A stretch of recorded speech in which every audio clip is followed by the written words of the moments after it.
Okay. All right. Good morning, everyone. Everybody wide awake? Excellent. So, a quick short introduction about myself. I'm Vanya. I'm the head of tech for ThoughtWorks in India and Middle East.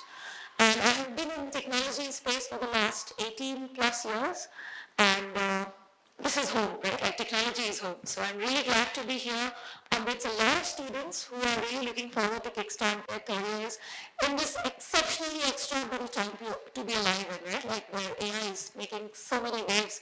And that's where I'm going to be focusing my talk. I think no conference today is complete without talking about AI. Agree? So, but here's the catch, right? There are going to be a lot of questions. So you have to completely stay focused on what I'm telling you, all right? Because you have to keep it engaging, right? It's not just going to be a monologue, it's going to be a two-way conversation. Does that make sense with all the students here? Excellent. Awesome. So I want to talk about navigating software quality from chaos to control, right? Now, the first question that I have for all of you is, do you like to be in control or do you like chaos? Control? Who likes to be in control all the time? Okay. You can raise your hands higher. Everybody wants to be in control, is it? Okay, so I'm not going to exert my opinion on whether it's okay to be in control or in chaos because it's so subjective, right? At one moment, you are in full control and you fall into chaos, and at another, from chaos into control, right? So it's a spectrum. It's never a binary zone, it's always a spectrum, right? And that's exactly what I'm going to use to talk about what are the testing strategies for the new age systems that we're going to build or we are building today, right? All of you are going to build in the future when you start your journeys. Okay? So we're going to start to talk about software quality as a whole.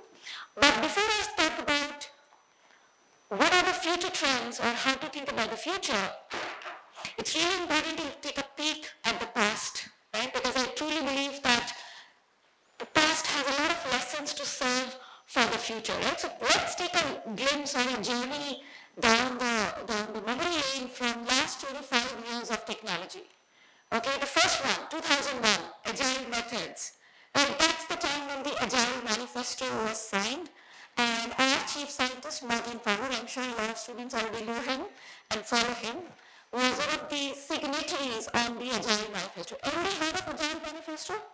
You've heard of that, okay? By the way, there is an interesting event that's happening as a 25-year Agile celebration, of course, powered by corporates in Utah Valley next week. So it's 25 years of Agile, right? So 2001, when we started talking about Agile, what really happened was that testing became part of the development process because we wanted to have customer feedback baked in, right? So if you're talking about customer feedback, that means we were talking about iterative development, and that means testing did not remain a phase from a waterfall perspective, but it moved a slightly more left in the incremental build of the software. Right? So that was the first agile methods coming in 2001, which sort of pushed waterfall a little to the side. Right? The next one is CI/CD, right? Continuous integration and continuous deployment. 2009. By the way, 2004 is when GoCD or Cruise Control was what it was called at that point of time, that got released. That was the very first CI/CD system. Anybody heard of GoCD? It's an open source CI/CD system. Excellent. That was called Cruise Control at that time. And 2004 when it was born at ThoughtWorks. But what CI/CD really brought to the fore is that automated testing that used to happen in the pipelines, right? The continuous integration pipelines started to happen, right? Tools like Selenium started to get used. Anybody have a Selenium here? Excellent. Yeah, so tools like Selenium, again, born at ThoughtWorks, a project born at ThoughtWorks and maintained by ThoughtWorks for a very, very long time, they started to get used, and therefore a lot of automated testing started to happen within the CI pipelines itself, right? So again, we had a slight move, a shift left in how testing was perceived. Okay? We start talking about more frequent releases. Close to the heels of CI/CD in 2009 is DevOps 2010, right? Where we started talking about the unification of the operational world and the development world, right? You understand this part, that there are teams who develop software, there are teams who run software, and we started to challenge that status quo and say that there is a need to build cross-functional teams who not just build software but also maintain that software in production, right? So quality in this case started to emerge as a team sport, right? It did not remain the notion of a QA team or a quality assurance team, but as a team, a cross-functional team which included developers, your SREs, your quality people. Quality emerged as a team sport, right? We started talking about shared responsibility.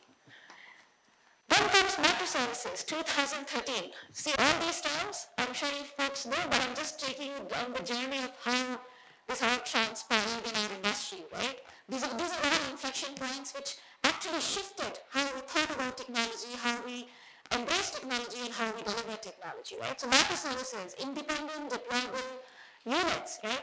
Instead of talking about monolithic systems which were working on one large compute and storage, we started talking about independently deployable smaller workloads or smaller units, right? That were working or that were getting deployed in different parts of the world, right? More from a pets versus cattle analogy, right? We were talking about pets, where you used to take care of yourself, and we now started talking about cattle, where they were ephemeral in nature, right? But it came with its own set of challenges of how do you test such service-oriented architecture or such microservices applications which are deployed in different parts of your systems, and the fact that there are different units, deployable units that are taking part in an entire business process, right? And therefore it meant that you would not be able to test all the permutations and combinations of the entire system. Can you, in a distributed system, have a better deterministic test suite that can help you verify that at any point of time your application is in full control? Does that happen? Yes or no? No, right? It cannot happen, right? Because we are talking about distributed systems.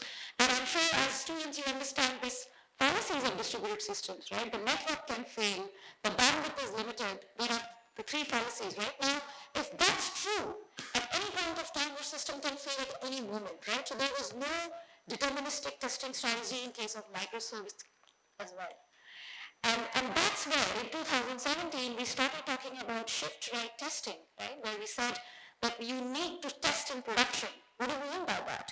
Right? We mean that you need to observe your production systems. You need to monitor your production systems so that you're not just relying on static test harnesses that you run before deploying in production, but you're actually continuing to look at how your software is behaving while it's being used by real users, right? So testing in production became a thing.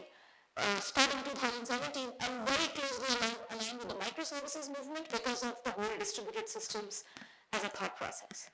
And then what happened? Any guesses? So we are at 2017. Then what happened? Any guesses?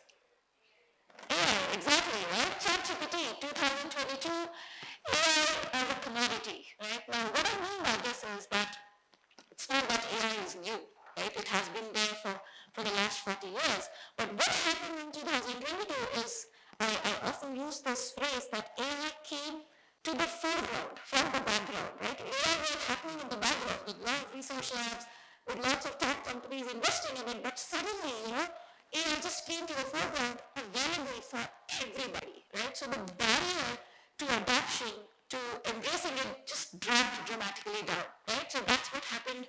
And with that, I have a hypothesis, but what do you think is going to happen, right? With AI as a commodity available to use for everything that we do, right from building software for rocket ships or space stations, or what do you think is going to happen?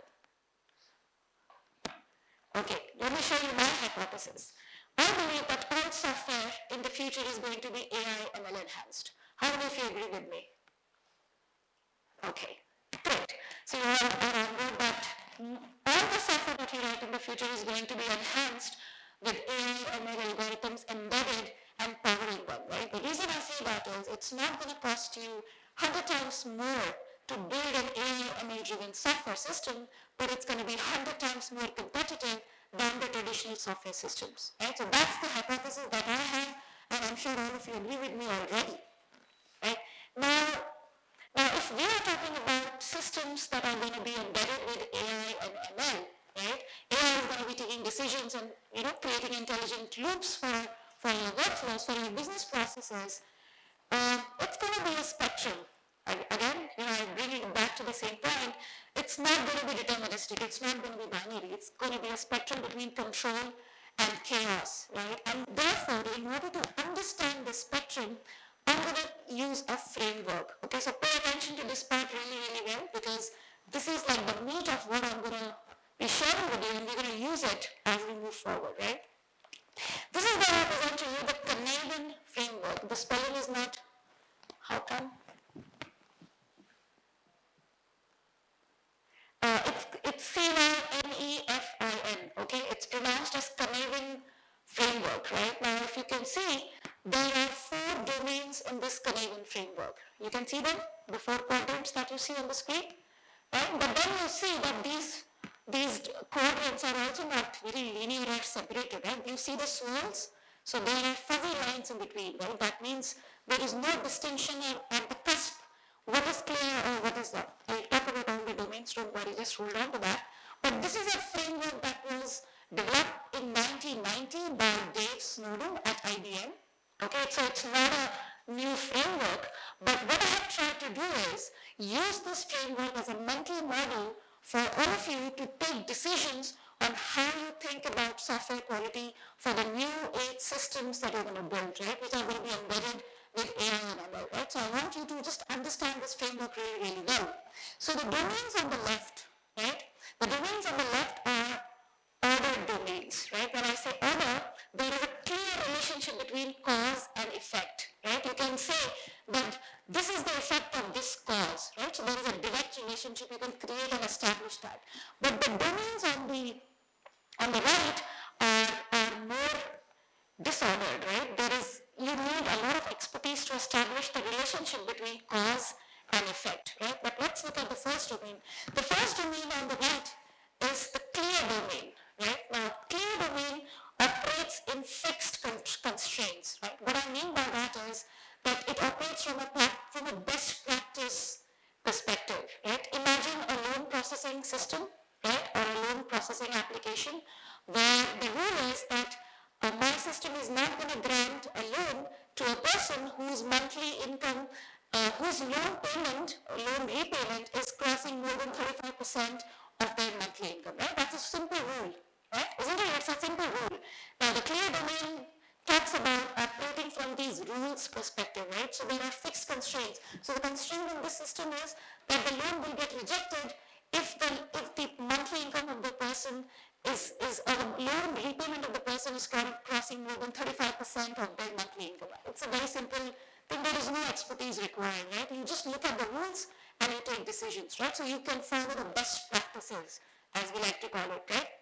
What's happening here? You are sensing, you are categorizing that this particular situation fits this specific rule, and therefore you can respond based on that, right? So you sense, you categorize, and then you respond, right? It's comprised of standards, right? What is a more typical name for this? Known nodes. I'm sure this framework is very much known to all of you. Known nodes, right? So this is the domain where you know things and you know how to handle them, right? Now think of in the software development world, think of a very simple CRUD-based application where there is a login screen and there are 2 boxes, username and password. Now you know for a fact that if you enter the right username and you enter the right password, what's going to happen?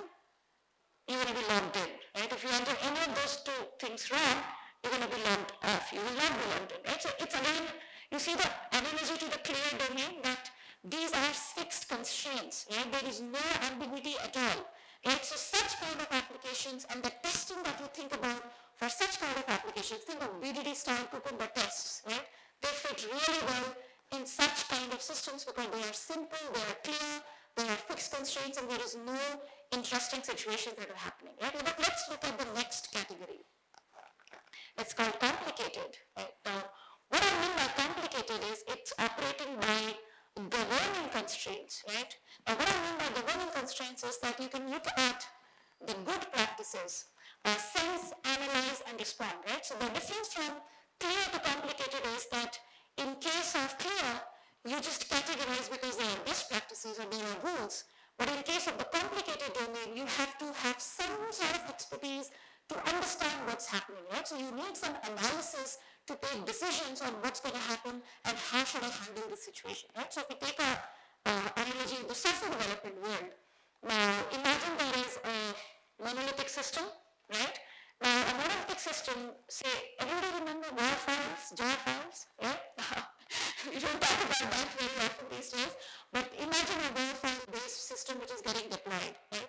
At any point of time, there are known states, isn't it? There are known states. And if I say deploy that in AWS, as a good practice, all of you understand that monitoring the CPU and monitoring the memory usage is important. Do you all understand that? Right? Now, but in some cases, when this application is being run, in some peak load scenarios, the application behaves okay, but in some cases it crashes. What's happening, right? You know that memory is spiking, CPU is spiking, only in some scenarios when there is load. And what could be happening, right? Now, this is an example of a complicated system, right? Where you know what's happening, but you need some sort of expertise to understand why this is behaving in this way, right? Does that make sense so far? The difference between complicated and clear? Here you are analyzing, right? You're sensing, but you're using your expertise to analyze the situation and then respond to the situation, right? So this is where you need experts, right? And you know unknowns, right? So you know that CPU and memory are the two things that you need to monitor, but you don't know why the CPU and memory are spiking in some cases and why the application is failing, right? So this is an example of a complicated system. Now let's move forward to the next domain, which is the complex domain, right? My favorite one, by the way. This is where we operate with enabling constraints, right? What I mean by that is the system is going to be used in emergent ways, right? It's going to be accepted. That means the system is going to be used by your users in ways that you have not even imagined, right? And therefore, knowing beforehand how this user is going to use the system and how to test it is going to be absolutely impossible, right? And that's where you need experimentative mindset, right? You need to probe, you need to sense and then respond. Now, if you have ever built some software projects as part of your submissions and you have deployed them, say, in cloud, if there is an issue, what do? What is your first line of thought when there is an issue or a bug in your application while it's already in production? What happens? What do? Sorry? But before fixing, what do you do before fixing? How do you know what to fix? Logs, exactly, right? So you think about logs. Now, what are logs basically? Logs are a way for you to probe inside your system what's happening, right? Like it's like a probe inside the gut of your system, inside the internals of your system on what's really happening at this point of time, right? You try to zero out, you try to do a root cause analysis on what happened, why did this issue come into existence, and then you try to fix it, right? So you get the idea of why microservices-based systems are complex systems. Again, an example, because you have to probe, then sense, use your expertise, and then respond, right? You will not just directly know what to fix, but you have to figure out, right? So that's the probing part, and that's where you need experimentative mindset, right? In fact, some of the best quality assurance people that I've worked with in my past 18 years have been amazing people who monitor the production systems really, really well, right? They check the logs, they set up alerts, they set up hypotheses, and they get a view of the system in real time, right? So that's where also testing in production starts to shine, right? That you are observing your system proactively to know what's happening, and you're experimenting, and you're then trying to fix as we move along, right? So that's a complex system. And interestingly, I'm sorry.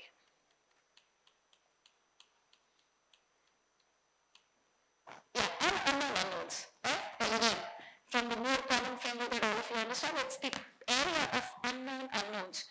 You don't know what's happening, and therefore you have to probe, sense, and then respond, right? Now the last one is the chaotic domain, right? Now, my hypothesis is that all the AI systems that we're going to be building, or we are building right now, are at the cusp of complex and chaotic, right? Because we will cover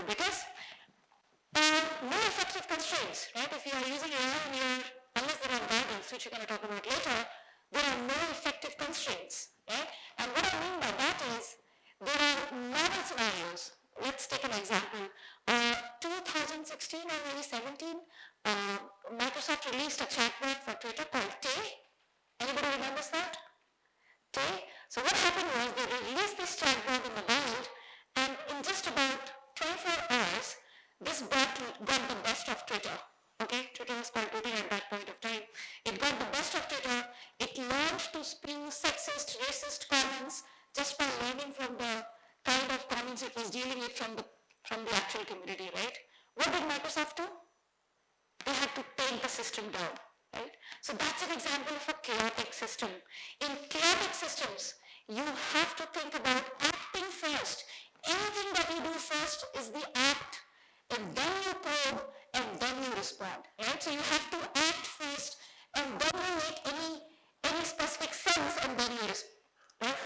But the critical thing is that they acted because their reputation was at stake, and therefore the first decision was to take the bot down, right? Now what's really happening here is the situation is random. They never imagined that the bot is going to learn offensive language from the community users, right? They never imagined that it's unknowable, right? So they were not even aware of this, that this has probably happened. Now, if you notice, right, it's very simple to pull a system out from chaotic into complex, into complicated, into clear, right? The more you know a system, it can drive across the spectrum, right? So I hope you understand now that there is no clear distinction on when a system belongs to which of these domains, right? It's always going to be a spectrum. A microservices system, some of the aspects can be complex, but some of them can be complicated, some of them can be clear. Even in the AI system, they have to take the bot down, but I'm sure they learned something out of it, right? Then they must have put guardrails, and what putting guardrails allowed them to do, it allowed them to move it to a complex system, right? So it's always going to be a spectrum, and therefore having a fixed mindset is not going to suffice as we keep thinking about our testing strategies for the systems of the future. Now, again a question. What is the general idea of testing today? What do you mean by testing? Anybody, the students especially. What do you do when you write a test? What is the assertion that you write? Sorry? What do you write when you write a test case? Have you done a test case? You do expect, isn't it? You expect a future. You expect an output. But now you tell me, in a non-deterministic system like an AI chatbot or agents, as we are moving towards agentic era, do you think it's possible to determine what's going to be the output? Is there one fixed output? No, right? So the basic existence of the testing mindset of expecting a future is completely shattered. Do you understand this? Do you follow that what's happening here? You cannot expect an output. You cannot predict the future, right? Now, that's where comes another model. Works very well with the Canadian framework called the vector theory of change. Everybody heard of vectors? Please raise hands. Vectors? Everybody understands vectors? The physics vector, yeah? What are the two components of a vector? It has a magnitude and direction. Fantastic. So a vector has a magnitude and a direction. Now, I want to bring this theory into the software engineering world, specifically when we are thinking about testing strategies for such systems, for such complex, chaotic systems. Now, if I want to build a responsible system, responsible AI system, which Nishi is going to cover in the next talk, that's my goal, right? That's my direction. I have to make sure that my vectors are pointing in that direction, right? There is no specific end goal which is very fixed, but I try to bring the strategies that help me to move closer and closer to my goal of building a responsible system, right? Because I'm sure you understand that the vectors, if they're not aligned, they can cancel each other, right? So all the vectors, how do I take care of the test for my data? How do I take care of establishing the right guardrails? How do I take care of building the right email strategy? All these are aspects of building responsible AI systems, and all these vectors have to align in the right direction, if that's what my directional goal is, right? So in this non-deterministic world, these two frameworks, in my opinion, are go-to things for thinking about a mental model on how to think about your software quality in an evolving way, right? It's not fixed. I mean, Nisha can confirm that. Nisha, can we say that now my system is responsible and it's done? No. Why can we say that? Because the systemic features are evolving, right? What's responsible, what's fair, what's equitable today might not be fair and unbiased in the future, right? So you have to keep coming back at it and establish the right systems to make sure that your vectors remain aligned. What happened? Okay, so that's the vector theory of change, right? Now keep these two models in your head, the Canadian framework and the theory of change. And now we should look at what are some of the characteristics of such AI systems that we are building, right? The first one is, oops, okay. Yeah, there's a national anthem happening. Let's stand up, everybody, for showing respect to our anthem.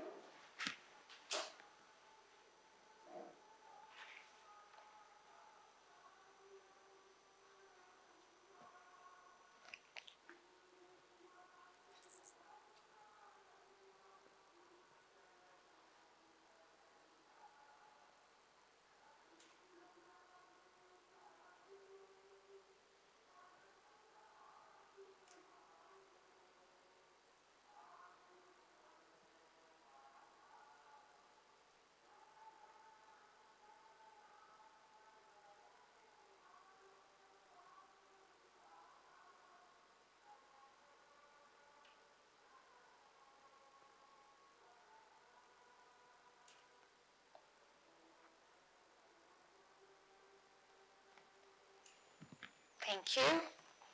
Yeah, coming back to the line of thought and attack, I wanted to, before we start deep diving into some of the strategies, it's important that we understand what are the characteristics of such systems, specifically in the Gen AI space. Okay, I'm going to be focusing a lot more on the Gen AI space rather than the traditional ML, but Gen AI. These systems are stochastic, right? What I mean by that is there can be many correct and incorrect outputs, right? Heard of hallucinations? Right? But there can be incorrect outputs as well. Subtle incoherence and hallucinations. You nudge the model or you nudge the system in a different way, different prompt, your output completely changes, right? And I'll show you some examples how it can behave incoherently, giving the same model, a slightly different prompt leads to incoherence in your answer, right? So it's incoherence and hallucinations. Complex LLM chains now. In the agentic space, right, where we're talking about multiple agents interacting with each other, do you think there's going to be just single LLM model? No, right? It's going to be an ensemble of models, right? Multiple models backing multiple agents or systems, and then they talking to each other, and there are going to be handoffs from one system to the other. So we are talking about complex LLM chains. So it's not going to be like a straightforward thing, right? And so therefore, there will be a lot of complexity in how these agentic systems or LLM-based systems are interacting with each other, right? And this is, as I mentioned earlier, right, the evolving evaluation tenets. Toxicity, bias, accuracy, relevancy. When you are building the system, you test it, you verify it, it follows those tenets. But the next moment you release it, it's very much possible that it doesn't follow those tenets, right? So these are evolving at every moment, right? The way your users are using your system is going to be you remember the complex domain, the extractive domain, people are going to use your bots in different ways. You put it as a customer service bot, they will ask you recipes, right? So unless you put guardrails, your customer service bot is going to give you out recipes to the prompts that people are asking, right? So you have to make sure that the accuracy, relevancy of all of these AI systems are always top priority because they're evolving at a very rapid pace, right? Interestingly, evaluation required for both input and output. Can you really just focus on the output? No, you have to also focus on what's the input that's coming into your system, right? Because people can ask questions that don't align with the boundaries of your system, right? So you need to evaluate both the inputs and the outputs, right? Sensitive information disclosure, right? You match the model in interesting ways. You can jailbreak, you can do prompt injection and then get sensitive information out of it, right? So these are some of the characteristics that all of you must be aware of when we are thinking about such systems, right? And some examples. Is Kerala a good place to vacation? You see both the answers? Which one is correct? Which one is correct? Both are correct, right? So there are more than one correct outputs, and therefore expecting a future and asserting on that is impossible, right? Let's look at the next one. What you see here is the same prompt, but at different times, the model is responding with two different answers. Right? I'm asking it critically evaluate this essay. At one point, the model came back with 7 as a score, and the other time it came back with 4. Right? So both could be right, but there is no determinism here. Right? We look at this one. Right? This is some sort of a report where we are asking a question that there is going to be significant loss in biodiversity because of climate change. Okay, that's what the report is about. Now, I'm asking a question, why do you think there is going to be loss of diversity? Then it answers in that tonality. But as soon as you tweak the prompt and say, why do you think there is going to be increase in biodiversity because of climate change? The model, like a stochastic parrot, starts with the same line. Yes, there is going to be increase in biodiversity because of climate change, because of blah, blah, blah. You see how it created an incoherent result just by a small tweak in your input prompt, right? Now, by the way, this tool is called Discode. I think it's an open source tool that you can use to evaluate your AI systems and the prompts and inputs that are given to it, right? But this was my point, right? That these systems are so non-deterministic that you'll have to be careful with designing their testing strategy, and that's where comes the whole thought process of benchmarks and evals. Everybody know what a benchmark is? Benchmarks? People know what a benchmark is? Right? And have you heard of the term evals?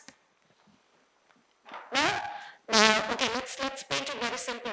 So benchmark is a simple test. Think of it like a baseline test to figure out what's your capability against a standard set of tests, right? Like people pass a bar exam to become a lawyer, that's a standard test, right? Now for your model to come up on the leaderboard, you have to verify and say that these are the tests that I have taken and this is my score, right? So that's a benchmark. So model creators use benchmarks, right? Model creators publish their benchmarks. I'm sure you've seen whenever a new model gets released, there are benchmarks released that this model performs this in comparison with these other models on these human eval, animal, there are so many other benchmark standards, right?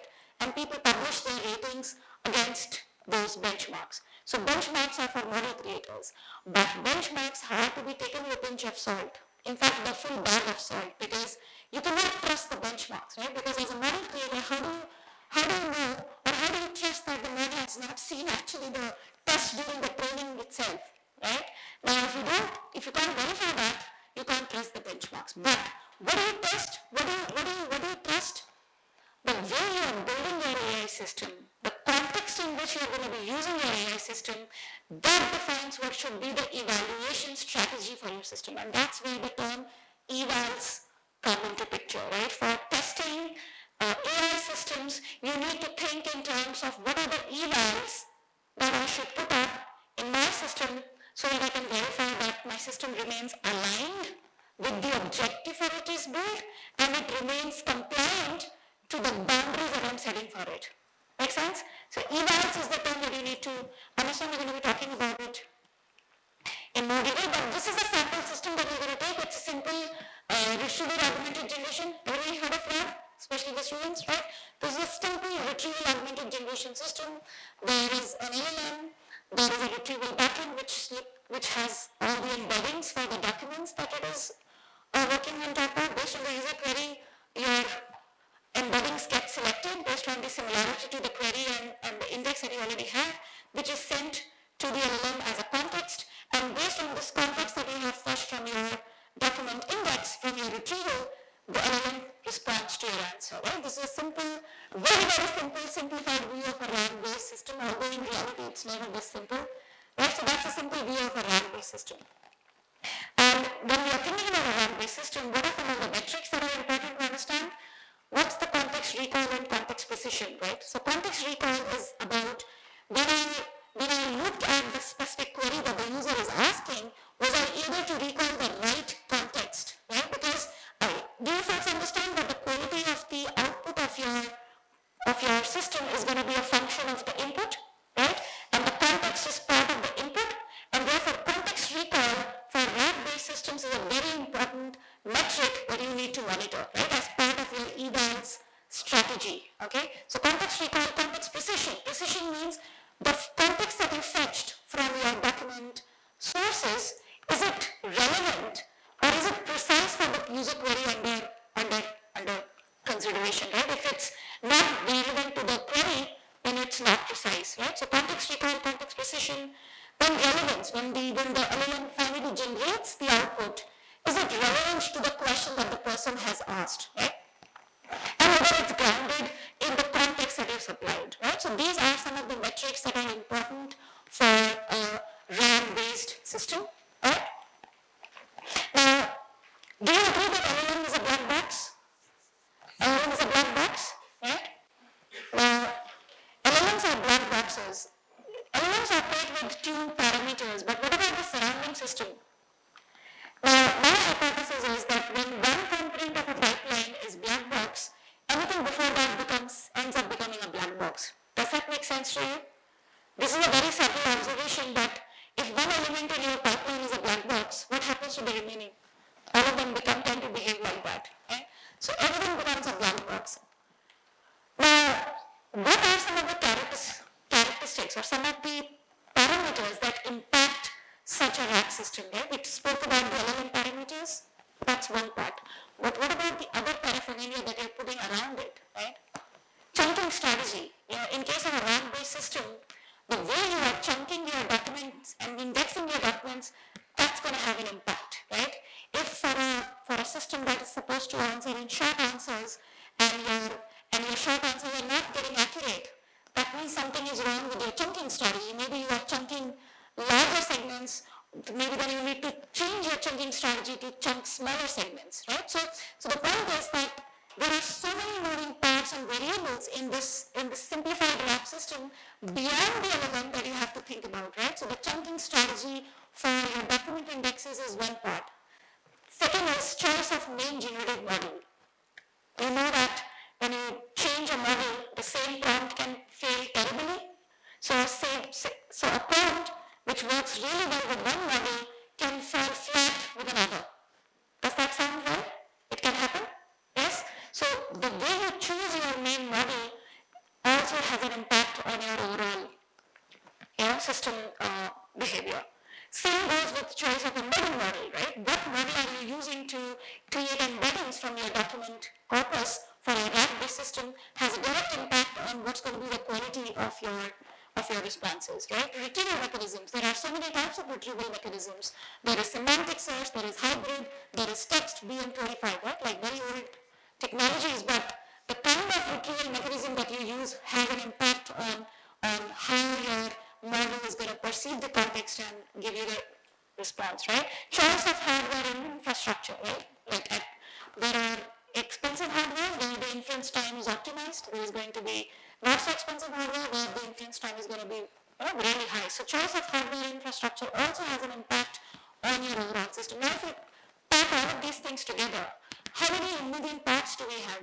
Hardware, the model that you are choosing, right? The engineering that you are putting in your RAG system for retrieval, the engineering that you are putting for your system to how the documents have been chunked. Just for a simple RAG system, these are the 5-6 moving parts. Imagine a more complex agentic system will have even more moving parts, right?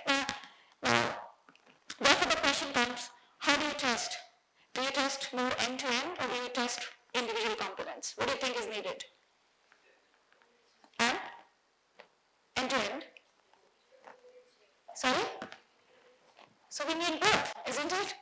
We need both. You need end-to-end as well as in isolation, right? So in case of the simple diagram that we took, you will have to test your retrieval component, you will have to test your generation component, and you have to test the entire thing together, right? In case of testing just retrieved chunks given a user query, right? What we do for that, we create a test data set where you have, for testing your system, there is a query and there is ground truth documents. That for a given query, given the boundary of your solution, what are the various ground truth documents that should come up, right? Like that's a test data set that you should build. And then you should think about retrieval metrics like mean reciprocal rank, precision at k, so that you know that out of the fetched retrieved documents, the first document, what is the rank of that document within the document list, right? And you need to understand whether all the documents that have been fetched for that given query are precise for that question, right? So these are some of the metrics for just the retrieval part. And similarly, you have to test for the entire thing, right? User query, gap pattern, and the generated response. Evaluation of the final one, same, similar approach, test data set with query and the ground truth, and where you are measuring the faithfulness, the relevancy, adherence, toxicity, and there are going to be more custom metrics based on what is the problem statement that you're solving with your AI system, right? So this is how the entire thing could look like, right? You make some changes in your app, right, which is powered by a large language model. There are pre-commit evals, right? Before you commit your changes to the source code, there are some evals that are running, like unit tests, right? So just compare it with the unit test approach that pre-commit evals runs on your local laptops, right? So there are pre-commit evals, think of them like unit tests and integration tests. Then you deploy to staging, and there are pre-release evals, right? Where in the lower environment your evals are running to verify that your system is working as expected. And then you deploy to production where you have the continuous evals, right? Which is from an observability perspective. Now, is this enough? Is this enough? Do you think automation that we just spoke about, the pre-commit evals, the pre-release evals, the deployed, the continuous evaluations in production, is this enough? Laura, is this enough? What is needed? Do you think you need human evaluation? Excellent. So we need both, right? You have heard of the term vibe coding? Everybody? This is another term, vibe checking. What do I mean by that is, as a human being, you are the human expert, right? You are the domain expert, and you know why, for what purpose your system is being built, and you will test the vibe of the system, right? Like you will figure out by interacting with the system whether the vibe of the system is making sense or not, right? So vibe checking, where we are talking about humans getting involved along with the automation that we're putting in place. But is that enough? Is there something missing? So we have spoken about automation, we have spoken about human evaluation. What's missing? Observability. We didn't speak about observability, right? Now, if you recall, in the Canadian framework, we spoke about complex systems where we said you have to probe. In AI systems are also complex systems, right? They are complex and complicated, they are complex and chaotic systems both. And therefore, you need to think about observability from day one of building these systems, right? What are some of the aspects? You have to think about continuous evaluation. You have to think about monitoring your latency, your token usage, your cost, your performance, your bias, your relevance. You have to think about all of these aspects and observe them very, very closely. You have to think about tracing across the LLM chains. You remember I said that in a complex system, there are going to be more complex LLM chains, more handoffs, and that's where you need the ability to trace LLM chains, right? Very interesting open source tools in this space. One of them is called LangFuse. There is also LangSmith. They are excellent tools for monitoring and observing your AI systems, right? For those of you who want to be on top of what are the new latest tooling that are coming in, please follow the open source report that ThoughtWorks publishes called the Technology Radar. I think Hari can give you more details about it. It comes every 6 months, and that's the place where you will get treasure trove of information on experiences based on ThoughtWorks teams on what's working, what's not working from a technology space, right? The most critical thing that I really want to stress on this is the data flywheel, right? What I mean by a data flywheel is that you need to capture real-time data and usage of your system and use that to build the ground truths. You remember the ground truths that I showed for retrieval testing and the end-to-end testing? How do you think you build those ground truths? You build those ground truths based on the real usage of your system, your applications by your end users, right? So the more you keep updated your test data, your ground truth, the more real system. This is a very important construct. There are no static test data that's being used. We are talking about continuously evolving testing data so that your test looks very real to how your real users are using the system. I think that's a big shift from the traditional testing mindset, and I hope you are able to understand what I'm trying to tell you here. And evolutionary metrics. I think I already spoke about this. Something that's responsible today is possible is not responsible in tomorrow, and therefore you need to keep on observing the important characteristics of your systems at all times, and observability is the stepping stone for that. Right now, if we look at the same picture again, this is how it's going to look like. Right? So we spoke about the entire path to production, but observability right at the bottom, which includes your monitoring the cost, time performance, latency, token usage, all come together. Right? So together with the human in the loop at the top. Right? So this is like putting the constructs together on human evaluation, automation, observability. These three things, when you put together, forms a solid evaluation strategy for your AI systems. Okay? By the way, this is how typically a production-grade rack system looks like. Can you count the number of models here? There are several models. And this is one of our use cases for our actual production deployments. And that's why I would like to end with the fact that the first principles are really important, right? Shift left, shift right. I think this debate can continue for a very long time. We all love shift left, but I think the more chaotic systems you have to start embracing shift right as well, right? And this is how I think about a full stack testing and software quality. You need to think about performance, regulations, whether it's biased, unbiased, the responsible part, security, transparency, and so many things.